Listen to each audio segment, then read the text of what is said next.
बांग्लादेश की 16 दिसंबर जब पाकिस्तान से अलग हुए थे, अब वो जुड़ना चाह रहे हैं। मुझे तो ये समझ नहीं आ रही कि अब वो जुड़ना चाहते हैं। वो कहते हैं असी तो भरा बखरे हो ही नहीं सा, असी तो एक मेले च गुम हुए सा, कोई 2 घंटे वास्ते वापस मिल गए। लेकिन चीमा साहब देखें, 2 चीजें हैं कि एक अब तो वो तस्वीरें भी उतार रहे हैं मुजीबुर रहमान साहब की करेंसी से। डॉक्टर यूनुस साहब को अगर देखा जाए तो उनका स्टेटस क्या है, जो सोच मैं थोड़े से अंदर के हालात बताना चाहता हूं कि वो किस डायरेक्शन पे। उनका नाम एज उनका स्टेटस है एडवाइस, उनके पास कोई ओहदा कोई नहीं। और दूसरा, उन्होंने डॉक्टर यूनुस साहब ने अगले दिन तकरीर फरमाई है, बड़ी कंट्रोवर्सल सी। उन्होंने कहा है कि हम रिफॉर्म करेंगे, हमारा काम है रिफॉर्म करना, हो सकता है उसमें 4 साल लगे। अब वो 4 साल उन्होंने रहना है आस पड़ोस में, उन्हें कोई पता नहीं है कि भारत क्या चीज है, हमने भारत के साथ किस तरह डील करना है, हमें बनाने के लिए भारत ने क्या किया था, हमारे कितने महाजरीन भारत के अंदर बैठे हैं, ये डॉक्टर यूनुस साहब को सार्क कंट्री का उन्होंने बिल्कुल आपकी बात ठीक है, ब्लैकमेल करने के लिए उन्होंने ताश का पत्ता, इसके अलावा इसके बारे में। और फिर साथ ही उसमें वो कहते हैं कि ये पॉसिबल नहीं है, भारत और पाकिस्तान के रिलेशनशिप की वजह से सार्क आगे ग्रो ही नहीं। डॉक्टर यूनुस साहब बड़े पढ़े लिखे बंदे हैं, मेरे ख्याल में तो पूछना चाहिए कि सार्क कंट्रीज के हालात क्या है, जरा देखें तो सही। जरा गिन के वो जो 7 कंट्री हैं उनके इकोनॉमिक हालात देखें, पॉलिटिकल स्टेबिलिटी देखें,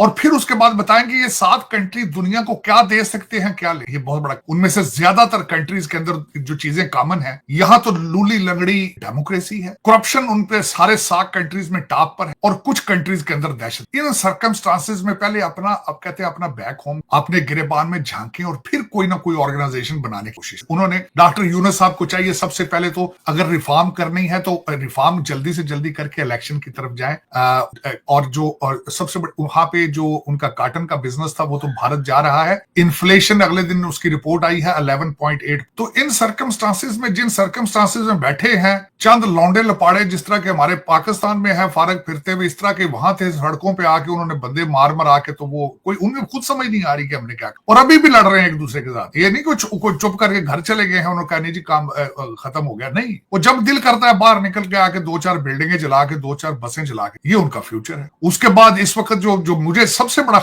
जो तशवीश है भारत के बांग्लादेश के हालात पे, वहां पे रेडिकलाइजेशन वापस दोबारा लाने की कोशिश भी की जा रही है, और वो पार्टियां सारी रेडिकल्स जो है वो वापस आ रही, और इन्हें ये नहीं पता कि पाकिस्तान में इस वक्त जो हमारे हालात हैं, वो मैं उस पर भी आना चाहूंगा कि हमारे पाकिस्तान के हालात जो हैं वो रेडिकलाइजेशन और दहशतगर्दी ने कैसे किए, ये इनको चाहिए सीखें। मैं समझता हूं पाकिस्तान की दहशतगर्दी पर यूनिवर्सिटी के अंदर एक पीएचडी हो कि किस तरीके से हमने, चीमा साहब मैं अगले दिन जब रिसर्च कर रहा था मौलाना फजलुर रहमान के इस वक्त जो कारोबार है, जिस वजह से वो जरदारी साहब से नाराज है, गवर्नमेंट से नाराज है, मेरी बात सुन के पांव के नीचे से जमीन निकल गई। मौलाना फजलुर रहमान साहब के पास 24,000 मालिक, 24,000, 18,000 मस्जिद जो मदरसे हैं वो दूसरे सब लोगों के, जो दूसरा पाकिस्तान में सारे मौलवी बैठे, 24,000 मदरसे इनके साथ मौलाना। और सबसे बड़ी इसमें बात बताना चाहूंगा, 1839 के अंदर ये ब्रिटिश लोगों ने कानून बनाया था कि ये यहाँ पे सिर्फ इस्लाम की तालीम देते हैं, इनको रेगुलर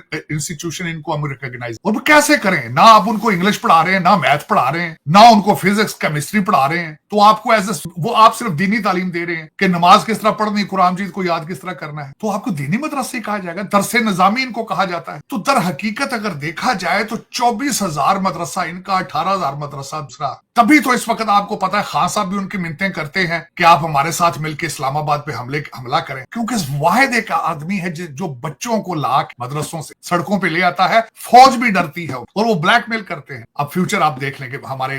चले बांग्लादेश की बात हम कर रहे थे, चीमा साहब इसके हवाले से मैं पाकिस्तान पे आया हूं, मैं एपीएस की तरफ बात, हमने कुछ नहीं सीखा है, कुछ भी नहीं। एपीएस के बारे में जब 16 दिसंबर के बारे में मैं रिसर्च कर रहा था तो मैं हैरान इस बात पे था। चीमा साहब मैं 1 मिनट के लिए अपने आप को ले गया उस एपीएस वाले दिनों पे, जब एपीएस का हमला हुआ था तो मुर्शद पाक उस वक्त धरना देख बैठे इस्लाम। एपीएस की जिम्मेदारी किन्होंने एक्सेप्ट की? टीटी। बाद में टीटीपी को सपोर्ट किसने किया? मुर्शद पाक ने 100 बंदा जेलों से निकाल कर रिहा किया टीटीपी, और इन्होंने कहा कि हम 5 से 7 हजार फैमिली फैमिलियां लाके खैबर पख्तूनख्वा में हम सेटल करेंगे, जो तादाद में 65,000 फैमिलियां थी। अब ये जो लोग हमारे पाकिस्तान का मुस्तकबिल जो मुर्शिद है, ये क्या है ये बताना चाहता हूं। इसकी कैबिनेट का बंदा था शेख रशीद। उसने इस्लामाबाद में प्रेस कॉन्फ्रेंस या किसी जगह खड़े होकर स्पीच में कहा था, हमें अफगानिस्तान के साथ हमें कोई खतरा नहीं है। 5,000 तालिबान फैमिलियां दे आर लिविंग अराउंड। और फिर उसके बाद क्या हुआ, वो जो लोगों को ला के सेटल किया गया, 100 मुजरिमों को, उनमें कई कत्लों के धमाकों के मुजरिम जिन्होंने ब्लास्ट किए। मुर्शिद पाक ने सिर्फ एक लफ्ज कहा था, खुश ये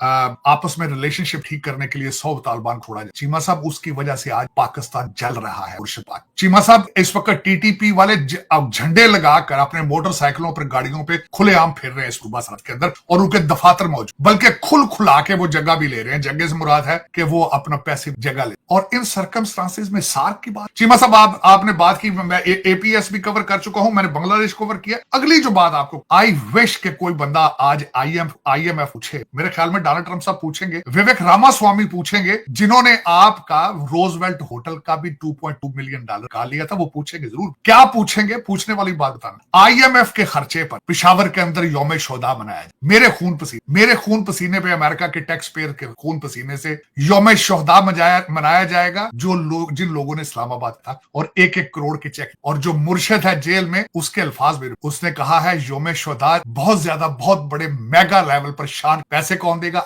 आईएमएफ से पैसे इस्लामाबाद जाते हैं। इस्लामाबाद कोई गंडापुर का चेक रोके ना, पूछे उससे भी कि ये पैसा किधर खर्च रहे हो। मैंने चीमा साहब इन्वेस्टिगेशन की है, जो पिछले दिनों हमारी बीबी बुशरा जो है, वो चेक दे के आई किसी घर में, करोड़ के 2 चेक दे के। मैंने पूछा लोगों से कि वो चेक किन के इशू हुए थे। गवर्नमेंट के थे, आपके सूबे की गवर्नमेंट। चीमा साहब है किसी को चैलेंज करे, को पूछे इनको। मैं पूछूंगा खैर फ्यूचर में, मैं मेरे पास जब टाइम मिला, मैं रिटायरमेंट पे आके मैं आईएमएफ से जरूर लाजमी केस करूंगा एज एन अमेरिकन सिटीजन कि how dare you give my blood and sweat to Pakistan, promote terrorism कि एक सूबा अटैक कर रहा है दूसरे सूबे, और यौम शोदा मनाया जा रहा है कि उन लोगों ने इस्लामाबाद पे हमला किया। चले चीमा साहब, फिर ये इस तरह ही है जब जिस तरह जिनका आंध्र साढ़े पंजाबी जिन्होंने साईं वारस 70 साल, उन लोगों को इधर ले आए हो, इधर के लोगों को उधर भेज दिया है, और ना शर्म है ना हया है। क्या कोई चीमा साहब, मुझे किसी ने मीम भेजी, बड़ी अच्छी मीम भेजी, मैं हैरान हो गया। उसने कहा जी बात सुनो, अफगानिस्तान कहता है जी केपीके हमारा, पंजाब हमारा, कश्मीर भारत कहता है हमारा है, वो कहते हैं पंजाब भी हमारा, बलोचिस्तान कहता है वो अलग। कहते कैद आजम को एडा झगड़े वाला प्लाट लेने की लोड़। जय हिंद दोस्तों, स्वागत है आप सभी का हमारे चैनल पर। आप देख रहे हैं इंडिया वेब न्यूज।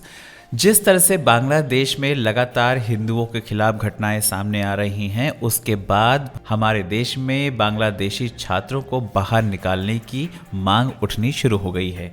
इसके साथ साथ जो हमारे देश के व्यापारी हैं, उन्होंने भी बांग्लादेश के साथ व्यापार करने से मना कर दिया है।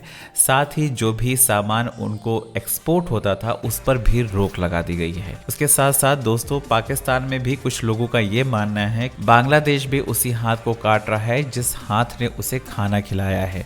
लेकिन जिस तरह से मोदी सरकार अभी तक खामोश बैठी है, वो सिर्फ और सिर्फ अच्छाई दिखा रही है, लेकिन ये लातों के भूत हैं, ये बातों से नहीं मानने वाले हैं। इसीलिए वो समय आ गया है जब बांग्लादेशियों को उनकी औकात दिखाई जाए, और इसके लिए हमारे देश के लोगों ने कमर कस ली है। अलीगढ़ मुस्लिम यूनिवर्सिटी का भी एक पोस्ट वायरल हो रहा था, जिसमें ये मांग की जा रही थी कि जो मुसलमान बांग्लादेश से आए हैं, जो यहाँ पढ़ रहे हैं, उनको निकालकर बाहर किया जाए, क्योंकि वो यहाँ पर भी रहकर लगातार भारत विरोधी टिप्पणियाँ कर रहे हैं, जो कि हमारे देश में ये चीज़ नामंजूर है। उधर भारत ने बांग्लादेश के साथ संपर्क करके हालात को सुव्यवस्थित करने की प्रक्रिया की मांग की, लेकिन बांग्लादेश इसमें नाकामयाब रहा। यूनुस सरकार लगातार ऐसे फैसले कर रही है जो कि भारत के विरोध में है। तो कहीं ना कहीं अब भारत को सोचना नहीं चाहिए, जो भी कड़े कदम बांग्लादेश के खिलाफ उठाने चाहिए वो ज़रूर उठाना चाहिए। आप लोगों का क्या कहना है, कमेंट करके बताएं। चैनल पर अगर नए हैं तो चैनल को सब्सक्राइब ज़रूर करें।